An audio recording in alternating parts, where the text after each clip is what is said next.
आपका स्वागत है मेरे चैनल भगवान की कथाएं में। और सुने शरद पूर्णिमा की कहानी। एक साहूकार था, उसके दो बेटियां थी। वह दोनों पूर्णिमा का व्रत करती थी।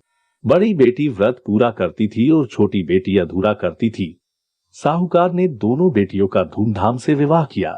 कुछ समय पश्चात दोनों गर्भवती हुई और दोनों ने बच्चों को जन्म दिया, परंतु छोटी बेटी के संतान होते ही मर गई। इसके बाद भी छोटी बेटी के जब भी संतान होते ही मर जाती थी। छोटी बेटी संतान की मृत्यु से बहुत दुखी हो गई। उसने पंडितों से इसका कारण पूछा तो पंडितों ने बताया कि तुम अधूरा व्रत करती हो, जिसके कारण तुम्हारी संतान नहीं बचती है। अगर तुम पूर्णिमा का पूरा व्रत विधि पूर्वक करोगी तो तुम्हारी संतान जीवित रहेगी। पंडितों के कहे अनुसार उसने पूर्णिमा का पूरा व्रत विधि पूर्वक किया। इससे उसे लड़का हुआ, परंतु तुरंत ही मर गया। उसने लड़के को पीढ़े पर लेटाया और चादर से उड़ाकर अपनी बड़ी बहन के पास गई और उसे बुलाकर लाई।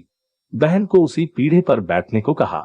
बहन जैसे ही पीढ़े पर बैठने लगी तो उसका घाघरा बच्चे को छू गया। घाघरा छूते ही बच्चा जीवित हो गया और रोने लगा।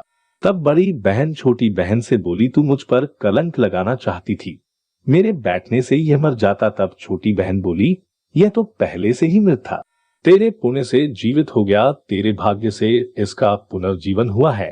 बच्चे की आवाज सुनकर छोटी बहन बहुत खुश हुई। उसने अपनी बड़ी बहन से कहा, तू पूरा व्रत करती थी और मैं अधूरा व्रत करती थी, इसीलिए तेरे ऊपर हमेशा भगवान की कृपा हुई, और मैं हमेशा अधूरा व्रत करती थी, इसीलिए मुझे दोष लगा और मेरी संतान जीवित नहीं रहती थी। आज तेरे भाग्य से मेरी संतान जीवित हो गई।